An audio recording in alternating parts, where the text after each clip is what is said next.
पापा का अब की बोलबम में हमारा के ले चला ना। काहे खातिर हो? बड़ा मन करता हमारे बोलबम जाए के।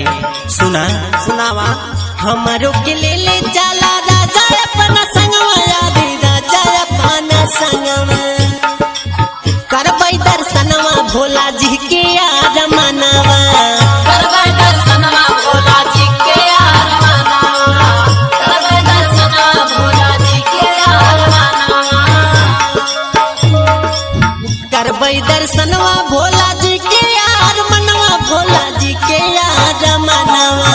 सुनाए सैया जी हमार बहुत अरमान बा, काशी के गंगा जी में करबै स्नानवा, काशी के गंगा जी में करबै स्नानवा, काशी के गंगा जी में करबै स्नानवा, काशी में गंगा जी में करबै स्नानवा, यार करबै स्नानवा।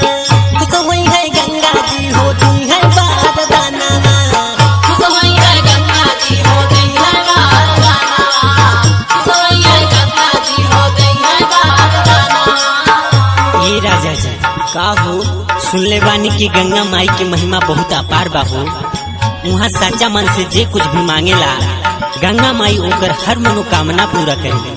हे खुश हुई है गंगा जी होती है वरदानवा, राजा जी है वरदानवा। और सुना सुनावा। खुशियाँ से झूमे हमारा उघारावा गानवा, खुशियों से झूमी हमारो घरवा आया गाना, खुशियों से झूमी हमारो घरवा आया गाना,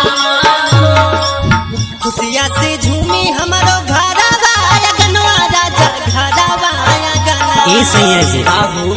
आज तहारे कहूँ बहाना ना चली। सुना पिया